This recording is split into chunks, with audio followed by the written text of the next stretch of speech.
got so motherfucking design on right now. Bring it down, bring it down, bring it down. I got 3 old thoughts in the Assalamualaikum warahmatullahi wabarakatuh. Hai Sobat Industri, selamat datang di podcast kami, di podcast seputar dunia industri. Dengan saya Dwi Imtinan. Kali ini saya akan membahas gimana sih tentang dunia industri. Dan tentu saja di sini saya tidak sendirian loh guys. Di sini saya ada kedatangan narasumber saya nih, ada Bapak Dede Wawi, selaku leader PT Aisana Smoko Industri. Oke Pak, gimana kabarnya Pak? Alhamdulillah sehat. Maaf nih Pak, jadi ngerepotin nih. Nyempetin waktunya datang ke sini pulang kerja ya. Terima kasih banyak Pak sebelumnya. Oke, di sini saya ingin bertanya nih Pak, gimana sih cara menghadapi dunia industrinya tuh gimana gitu kan? Terus tantangan Bapak nih, oke, balik ke pertanyaannya Pak. Tantangan Bapak nih awal dari pertama masuk sampai sekarang nih proses menjadi leader tuh seperti apa Pak? Awal masuk saya mungkin prosesnya nggak langsung jadi leader ya. Oke. Jadi awalnya saya operator. Karena ada proyek baru di perusahaan saya, akhirnya saya diminta untuk pindah bagian ke bagian tersebut, dipromosi menjadi sub leader. Sub leader selama 6 tahun kurang lebih. Terus kebetulan leader saya pensiun dini waktu COVID gitu. Ya, saya dipromosi untuk menggantikan beliau jadi leader di land saya. Oke, jadi ada rezeki juga ya Pak. Iya, Alhamdulillah. Hoki-hokian dong gitu jadi seorang leader ya. Iya. Oke. Awal Bapak itu gimana sih persiapan? Apakah ada Bapak persiapan jadi leader gitu? Atau gimana nih? Persiapan apa saja sih yang Bapak siapin menjadi leader? Untuk persiapannya yang pertama mungkin mental ya. Oke, jadi mental, ya. mental itu yang paling pertama banget ketika diberitahu untuk dipromosi jadi leader gitu.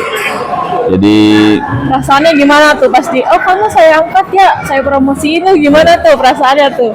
ya kalau boleh nolak mungkin nolak Nolak gitu. nolak gitu. Ya karena mungkin yang tadi saya bilang tadi secara mental mungkin belum terlalu siap. Ya karena mungkin dari segi usia juga, pengalaman juga saya belum terlalu banyak. Jadi yang ngerasa wah kayaknya mampu nggak seperti ragu-ragu itu. Ya, iya. Ada rasa ragu-ragu. Okay. Mungkin itu yang pertama disiapin ya mental. Dan yang kedua banyak-banyak belajar aja kayak gitu. Ya. Dari awal sampai sekarang nih tantangan apa aja sih yang Pak Dede lewatin sampai sekarang saat ini di titik ini tuh tantangannya pasti banyak dong ya kan? Apa nih tantangannya nih kalau boleh tahu nih Pak? Ya tantangannya mungkin secara improvement pekerjaan aja. Oke. Jadi kita di dunia industri itu kan dituntut untuk menghasilkan barang yang semurah-murahnya dengan kualitas yang sebaik-baiknya. Oke, Itu mungkin lebih tantangannya ke situ aja. Nah untuk ke arah situ kan harus ada improvement terus-menerus, nggak bisa stuck di satu posisi kayak gitu atau di satu titik, nggak bisa. Kita harus berkelanjutan. Upgrade terus lah ya, kita upgrade diri gimana nih? Biar Upgrade kita diri, makin upgrade land juga gitu. Oke. Kayak gitu. Dari segi upgrade lain nih Pak, misalkan salah satu manpower Bapak nih ada yang susah diatur atau kayak ya semena-mena lah di perusahaan atau tidak mengikuti peraturan yang ada di perusahaan nih. Misalkan Bapak jadi seorang leadernya nih, gimana nih Bapak cara menyikapinya nih? Harus banyak-banyak yang sabar dong. Iya. Kalau sabar harus ya. Oke, karena sabar. kita ngadepin bukan benda mati, kita ngadepin benda hidup. Jadi Iya, betul. jadi balik lagi, setiap orang pasti perlakuannya nggak bisa kita pukul sama rata gitu. Jadi kita harus yang pertama ketika susah diatur dan lain-lain itu pasti ada penyebabnya. Nah, yang wajib kita ketahui itu apa sih yang bikin mereka tuh seperti itu gitu. Apa sih yang mereka membuat seperti itu, apakah ada di dalam pekerjaan atau di luar pekerjaan. Nah, itu yang harus kita gali gitu, lewat konseling yang kita lakuin. Tapi tidak menutup kemungkinan juga ketika emang sudah melampaui batas dan lain-lain, kan kita punya perangkat yang namanya aturan yang ditulis di dalam PKB. Mungkin kita berpacu ke arah sana aja kayak gitu. Harus banyak ekstra sabar ya menghadapi. Ya, harus, Apalagi iya. kan biasanya banyak manpower laki-laki nih. Iya. Nah, banyak kan laki-laki ya kayak suka. 80% laki-laki semua malah. Berarti dominan ke laki-laki nih ya. Dominan ke laki-laki. Cover perempuan nggak ada nih, jadi Ada. Wah, kalau ada nih ya. Oke. Iya.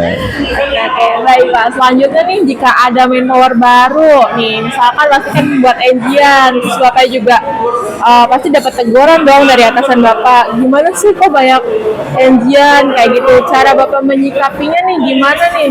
Apalagi manpower baru gitu, masih baru sekolah. Mungkin terkhusus ya untuk manpower baru, gimana caranya kita biar tidak meloloskan barang engine dan lain-lainnya atau akan merusak mesin dan lain-lainnya. Yang perlu kita kuatin itu pertama di pelatihan dasar. Jadi Ada training dulu ya sebelumnya. training Oke, dasarnya harus benar-benar kita kuatin. Kita maksudnya kuatin itu dalam artian kita harus kasih paham apa sih yang mereka proses, fungsinya apa sih, dan lain-lainnya itu kita harus benar-benar paham. Nggak sekedar proses menghasilkan barang jadi udah selesai, nggak kayak gitu. Tapi Iya. kita harus kuatin juga mereka tuh nggak cuma sekedar kerja, tapi mereka juga harus Menambah ilmunya. ya Oke, seperti itu. menambah kurang skill lebih juga lah gitu. ya, Iya. buat pengalaman kerja. Ya kurang lebih seperti itu. Misalkan dari salah satu manpower Bapak nih yang baru kelolosan sampai customer nih, terus Bapak dapat teguran, gimana tuh cara Bapak menyikapinya ketika dapat komplainan dari customer Pak? Ya mungkin umum ya. Iya. Kita pasti dasarnya kita cari 4M1E dulu gitu. Dari segi mesin, manpower, metode, bahkan material, serta lingkungan, environment itu kita cari tahu dulu penyebabnya ada di yang mana sih gitu.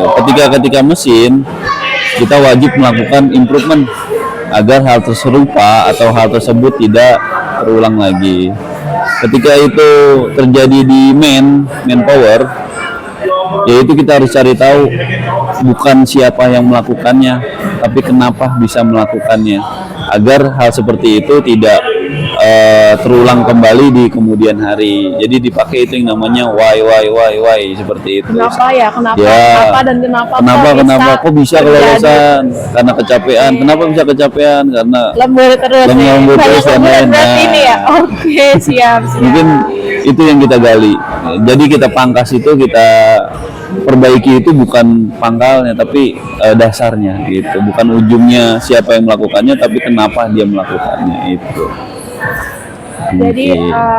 setiap itu kita harus menggali terus nih, apa sih penyebabnya nih kok anak Iya. begini, masalahnya apa, entah dia ada masalah pribadi di luar sana, pasti ya namanya manpower nggak Iya, ada. namanya manusia. Ya namanya manusia pasti ada pikiran lah yang entah ujung-ujungnya menjadi kecelakaan kerja, jadi ya akibatnya efeknya kemana-mana ya. Ya, Oke, selanjutnya gimana sih? Kan sekarang tuh perusahaan banyak sistem robotik ya. Ya. Makin semakin berkembangnya zaman tuh cara perusahaan kan pasti bikin sistem ada robotik nih. Nah, di perusahaan Bapak apakah menerapkan sistem tersebut? Nah, itu cara menyikapinya atau entah di trial dulu barangnya atau seperti apa kayak gitu. Gimana ya Pak? secara mungkin robotik itu udah secara global udah mulai diterapin ya. Terus Iya. mungkin kalau di luar sana robotik udah mulai sudah 90% mungkin. Tapi di sini sekarang khusus di perusahaan saya itu baru-baru dimulai otomatisasi gitu kan. Jadi tinggal kita ini aja, apa sih maksudnya, yang penting robot itu poinnya bukan untuk menggantikan peran manusianya, gitu. pekerjaannya. Jadi poinnya robot itu harusnya membantu pekerjaan manusianya itu gitu.